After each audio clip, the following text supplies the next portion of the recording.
Welcome to At the Table, a podcast from Quest Fellowship Church. In each episode, we explore how faith intersects with real life, how we navigate culture, community, and personal growth as followers of Jesus. These are just conversations, not conclusions, and space to simply think deeply, listen well, and walk in this journey together. We hope you enjoy today's show. What's up, Josh? What's up, Logan? Well, man, it's been a good week, and I know we talked about this past Sunday, gratitude. Mm-hmm. That was where we're at in the Rhythm Over Ritual series, and the next step was to cultivate an attitude of gratitude, which is, first off, it rhymes, bars, but also, but I also challenge everybody, and I talked to you about this last week of trying to go through this yourself, but I challenge everybody to try to keep track of blessings, keep track of things that they can be grateful for, and just see what that does to their day. Now, I know you've done that, so I'm just curious, what was your experience like? How did that all go down from your perspective? It went down fairly well. I would say more than well, because no matter how the day was going, there was always a presence of just being thankful. And one of the biggest epiphanies that I had, was just, I would call it an aha moment, was just that, there's so much to be thankful for. I want to say list of 100, I would say during my day, I was just well over 100, right? Because it's not necessarily I was just thankful for the biggest things, but you find so many small things throughout the day that you could be grateful for as well. So it was definitely an eye-opening experience. Yeah. And it's interesting too, because when you say, okay, keep track of 100 things to be grateful for, it almost sounds like a huge thing to ask off the get-go. It's like 100? Yeah, that's a lot. That was my reaction. Yeah, and it's just like, whoa. But then you start to realize, okay, and I mentioned this on Sunday, the idea that sometimes it has you looking at the little things that you often will just overlook, and you just won't even think about them, and you actually take in time to be grateful for these small things in your life, and it actually changes a lot of not just your mood and how you're going about your day, but it really shifts your perspective a little bit, gets your head up off the ground, just staring at whatever's in front of you, and you start to actually be able to be awake to things a little more. Agreed. Yeah. So I'm gonna be honest, I have tried this for the past probably 2 weeks. Okay. It's been hard. And it's been hard because I get really distracted. I think that's the number one thing is you get so caught up in what you're doing, you get so caught up in your own head that you can get distracted, and it's hard to be grateful when you're just walking around distracted by things. You're not even looking for things to be grateful for. So it's been hard for me, to be honest. I had a notebook, I was keeping track of my stuff in there, and I just sit down at the end of the day and just write as much as I could. Yeah. And I did find myself going to very specific things, like, man, the fact that I cranked my car and it worked. Yeah. And I turned my faucet on and water came out, and I had enough toothpaste for another 2 days before I had to go buy a new one in the tube. But it does change your day. It does change the perspective of it. But in your opinion, what makes gratitude so challenging for us? Because it really feels like it's not something we default do. Yeah. It's funny you asked that, because part of just kind of what was going through my mind, similar to what you said, right? Definitely difficult as you get into the ins and outs of what you have going on day to day. I think what makes it challenging is a lack of presence. For me, when being tasked, excuse me, with the exercise, as I started to think about, write down the things that I was grateful for, it allowed me and gave me an opportunity to be mindful of what's in front of me today. And I think a lot of the times we get in a habit to where we're focused on the next thing. We're focused on tomorrow, right? And that takes us out of a state or kind of that mindset to where we're able to be thankful what's in front of us today, right now, the small things. So I would say that was I think that's the most challenging component, when it comes to just being thankful. Yeah, and we talked about how these things that we become grateful for them, and it kind of our eyes go from looking at the ground to looking at the tree line. Yeah, and you start to feel like, wow, things are beautiful. These are all really good things. But what's the challenge in your head from going a step further and looking up to seeing the giver of all these things? Like, how do we make that shift, and why is it so difficult for us to get locked in? And when we are grateful, just being grateful about the things that we have in our life and being like, oh, wow, like these are so good. What keeps us from then going right to God again? Be like, man, thank you for these. I think it has a lot to do with us just getting in a space to where not necessarily we feel like we've provided these things for ourselves, but I think there is a component to where we forget the things in which we have and the God who's given them to us, right? So we kind of get complacent.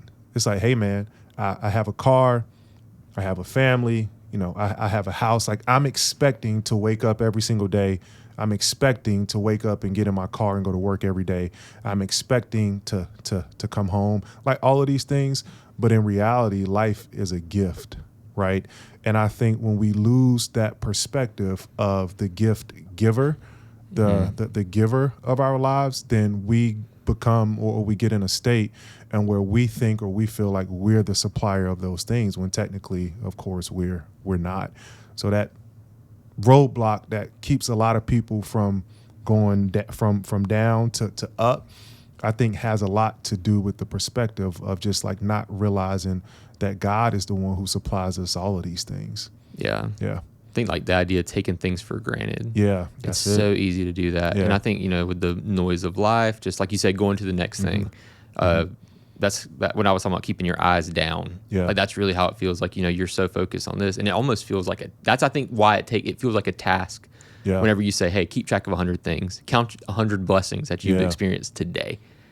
When that was the standard during Jesus' time. It's like, oh, that's easy. That's the starting point. Just keeping track of 100. Yeah. And that really, like, if you think about it, that whole life of doing that changes things. That puts like oil on the hinges of your heart, like swinging it towards gratitude, and helping you to really then see past that to God. Yeah. That's a whole other step that I think some people can get stuck in. Yeah. But it's something that as followers of Jesus, we have to remember every good and perfect gift comes from above. Yeah. And we have to force ourselves, okay, yeah, it's great that I have these things, but like, God, thank you for the boundary lines falling the way they have so that I do have these things. Yeah. Yeah.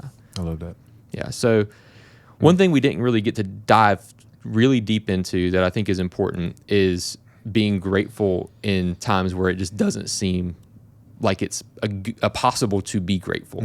When you go through hard times in life, when you go through troubled seasons, and when the worst happens, like how can gratitude change that and help not only you for a person to survive through those things, but how does it transform your experience of those things? That's a great question. I think a lot of it has to do with, especially as we took on the gratitude exercise, that you put in front of it. It's like you always have something to be thankful for. You know, I mean, you can go down a list of 100 things, right? And you could be having a bad day and you could still come away with 100 things. So I think when it comes to just kind of losing perspective of that and going through tough times, right? Which we understand, like there's no way to not go through tough times when we're living the life that we live, right? One of my favorite books to read is James, and that's just a reminder of the fact that we're supposed to count it all joy, right? Because in reality, these tough times, they produce perseverance, right? So you get to a point to where you go through life and you've seen God take you out of certain circumstances to where when you get into a roadblock or you get into something that's challenging, then you become grateful for it, no matter how difficult it is, because you realize that he's pruning or he's doing something internally for you to pretty much prepare you for the next thing that he has in store. Yeah. It's kind of like, thinking about the disciples on the boat with Jesus, and they get so afraid of the storm that they forget who's in the boat with them. And I think that's how it can be if we don't have a heart of gratitude. Yeah. Because like there's going to be hard times that come. You're never going to escape it. Yeah. And it's going to want to challenge that, what you've grown. Yeah. With that gratitude that you've been fostering in your heart. Yeah. But it really can change the game, because I think it's the perspective from going like, oh my gosh, all the work's thrown out the window, it's awful, to all right, God, I don't know what's going on now, but like, you're still the giver of good gifts. Yeah. I might not feel like it, but I'm gonna trust you. Yeah. So I need you to like be here. Yeah. And I think you'll honor that. Yeah. Do you think it has, or how much of it do you think has to do with us wanting to trust ourselves? Oh, dude. I think control is one of the biggest idols that all of us have, man. Like it all has a, like, I think when things go wrong, you grasp for control of something, and then you're immediately looking down. You're back to where you started. You're not looking to God. You're not keeping that perspective on him and that he's actually involved in the situation. Yeah. You turn inward on your own self, and then it's just another form of being prideful, I guess. But we kind of can justify it because, well, circumstances make it seem like it's okay to, because we'd all do that. Yeah. But I think it is a lot that we play into that.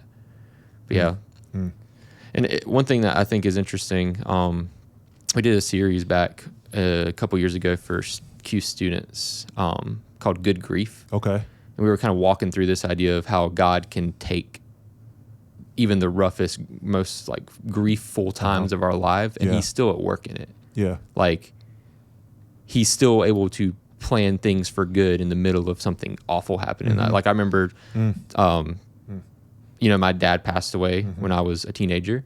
So in the moment, what good is in this? Yeah. And you're walking through that, and you're feeling those emotions. Yeah. But God is in there with you. He's working things. He's taking that situation, and he's if we allow him, he's going to pull the gold out of it in us and really change us through it.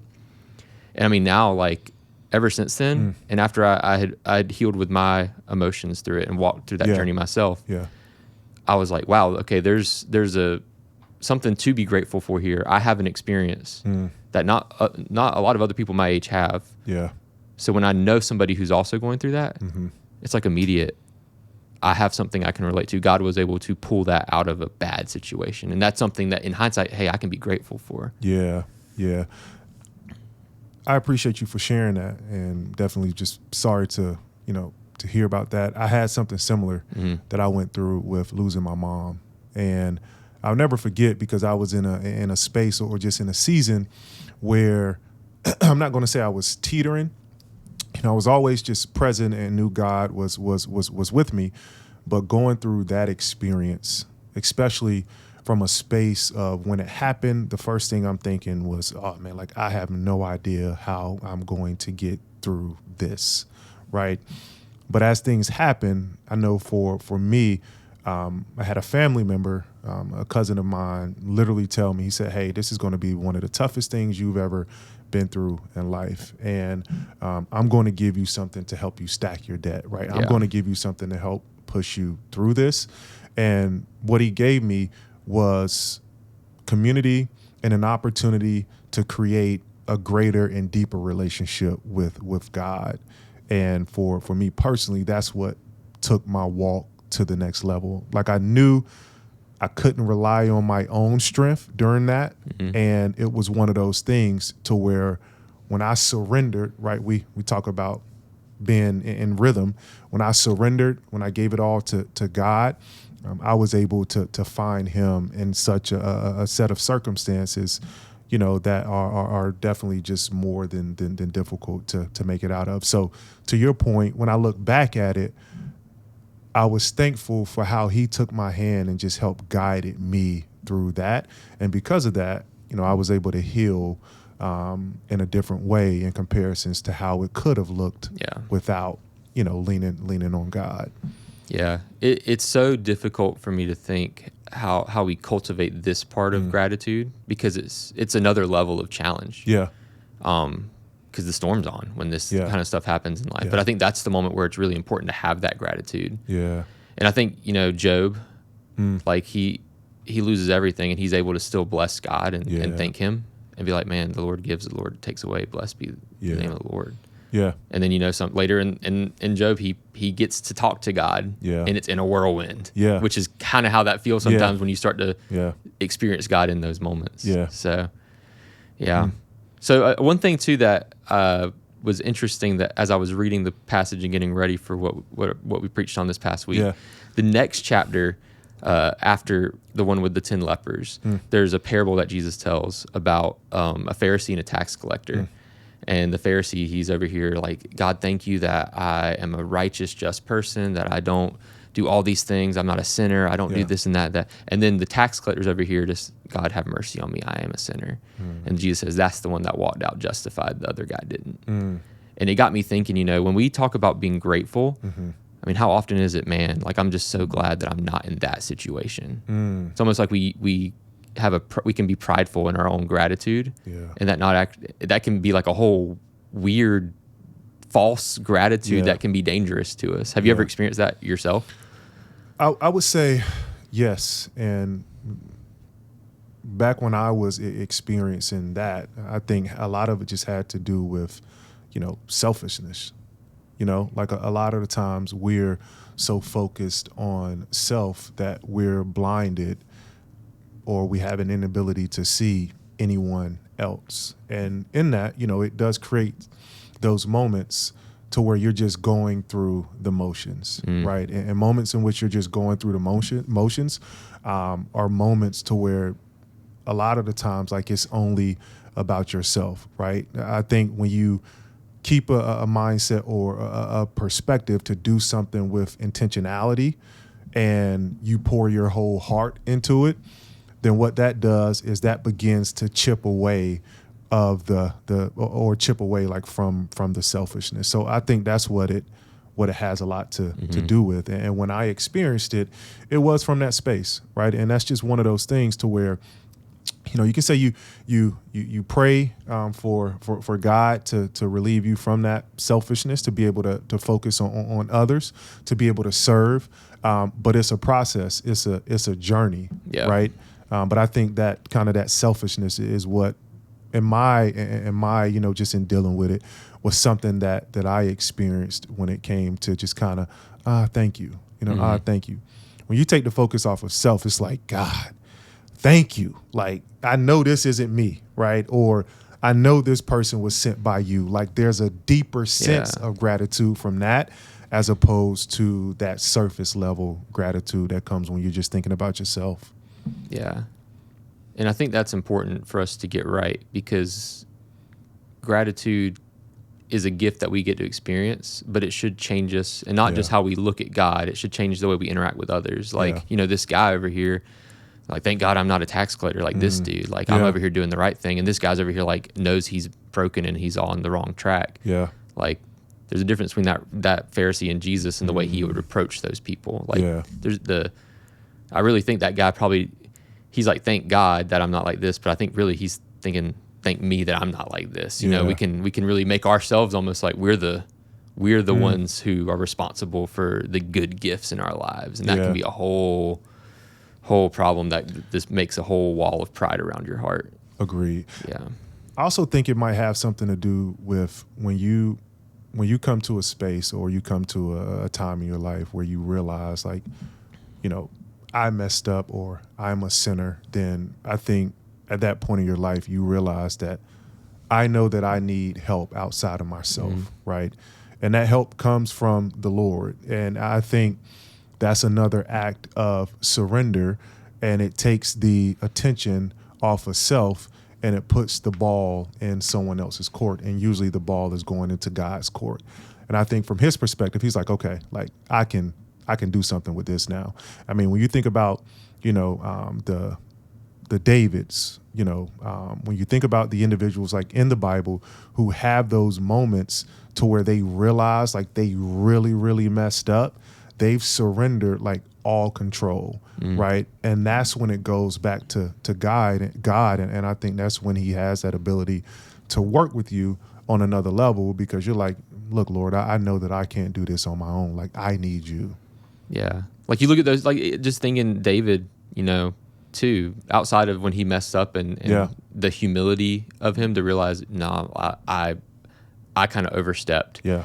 But like thinking about his whole life, and part of the reason why I think we look on David and other biblical characters like him with fondness, almost as heroes, is because they are grateful. Like, they've cultivated this whole thing where they're seeing God in everything. Like, David wrote all these Psalms, seeing God in all this stuff. He's able to poetically explain it. Like, I think that's something that is important when it comes to all of this, is just making sure that we cultivate it, not just so we're happier, but because we actually see God more. Like Brandon a couple weeks ago said, I mean, how many times has you say, God, like, show me something, tell me something, and he's dropped the tablet right there in front of you, and you just walk past it because you're not being grateful, you're not aware, you're not in tune with him, because you're just so focused on what you're doing, you're so focused on whether your own pride's like shielding you, wherever you're asleep to it all, and that's why it's so important to cultivate it, and it's hard.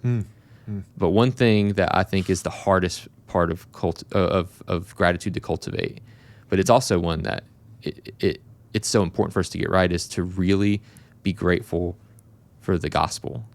Like, be grateful for the salvation that we have, like the price that was paid. You know, it's really easy when we're in times like, you know, Easter, Good Friday, when that's right there in front of us, to really be like, man, like, he went, like, thank you for dying for me. But then 6 months later, when it's not right there in front of you anymore, and the series is not in that, we're in a different mode as a church, it's like, man, how do I keep that as the center? How do you feel like you have done in your own life as far as keeping the gratitude for the cross? Because I feel like that's going to align everything else up the right way in your heart. I feel like, you know, it's not something that I've always done well, I would say, in like past years. This past year opened not just my eyes, but it opened up my heart a lot, because I went to a deeper level with God, just in terms of like our relationship. You know, it definitely went to another level, like after being baptized. But even before being baptized, I had already started cultivating and praying and really just surrendering my entire life to God, because I knew that life before him was a life where I was acting out on my own, right? I just knew I had control. I just knew I could figure it out. But in reality, I had no control, and I couldn't figure it out, because the only one who could figure it out was the one who had already written it for me, which was God, right? So for me, this, after being baptized and after really, really understanding like the price that was paid for us as sinners, you know, I think, and I could be wrong, but when I read the Bible in the Old Testament and the New Testament, like the perspective that I read it from sometimes, it's like, man, in the Old Testament, like, we're all children of God, right? And God tried to make it right with his children, like us. But then eventually he had to send his child, his only begotten son, right, from up there with him down here to like show us how it's done. And when I think about it from that perspective, it puts the price that was paid at an entirely different level. You know, like, I have kids. You know, I understand, or try to understand, you know, what Abraham went through. And it's like, when you think about that, he sent Jesus down here to be the sacrificial lamb for us, because we just couldn't get it right. Then my life now is aimed at not trying to live perfect, right? Because it's not perfection, but making sure that I hold up my end of the bargain for the price that was paid, to try to get it right as much as possible. And I think living with that every day, it definitely comes from gratitude, but there's also other works that you have to do in terms of your day-to-day to ensure that it's something that stays in your heart, which of course, you know, is something that keeps it top of mind. Yeah. You know, like, none of us are worthy of it, but like, we're still commanded in Scripture, hey, walk in a manner worthy. Like, it's not like you're earning it, but it's like, out of gratitude, let this change the way you live. And I remember a mentor of mine back in the day used to say, preach the gospel to yourself every day. You know, when you wake up in the morning, just like how you said you were keeping track of these blessings that you had, and you're like, man, like, I wrote down most of them in the first 2 hours. Like, starting your day in that mode, starting your day, not just being grateful for the things around you, but being grateful for the ultimate gift, the ultimate sacrifice, the ultimate thing to be grateful for. Man, that'll change your whole day too. That'll change your whole life. Agreed. Agreed. Yeah. It changes everything. Yeah. Well, man, thanks for being on, man. You got anything that you think would be helpful for anybody who's wanting to cultivate a heart of gratitude and they're just having a hard time with it? I would say, so when we, you know, we're doing the exercise, of course, as I walk more, like, I try to tie things back to the Bible. And prior to me getting to a verse, I was like, okay, just thinking throughout the day. And one of the things that being present did for me, like I wrote down, gratitude increases the ability to remain present, right? So that helped me stay in a constant state of like in the here and in the now. And I was like, okay, like, well, what's a verse that's associated with gratitude, right? Because I'm trying to learn more from like the biblical perspective. And I came across Matthew 6:34, right? And one of the things that it said was, therefore, do not worry about tomorrow, right? It will worry about itself, pretty much. Every day has enough trouble of its own, right? So I think in terms of just insight or advice, when we think about gratitude, I think it's important to keep it at the forefront of everything that you do. That doesn't make it easy, because I found myself waking up in the morning and I'll go brush my teeth, I'll go wash my face, I'll go do all of these things. And then it's like, thank you for the day, right? Oh, yeah. But it's like, no, right? How about you be thankful for the day before you start all of those things? Because you aren't even the provider of those. So I think if you practice gratitude more often, that'll keep you in a state of just being present, and that'll keep you in a space to where you're not worried about like what's happening tomorrow, the next day, or the next day after that, because you're focused on being thankful for what's in front of you today, what's in front of you now. And those other things just kind of, you still got to deal with them, but you don't worry about them as Exactly. much. Exactly. Because you know, hey, I got this guy in my boat with me. Yep. That's exactly. Good, well, I appreciate you coming on. Yeah, man. absolutely. Happy to be here, man. Thank you.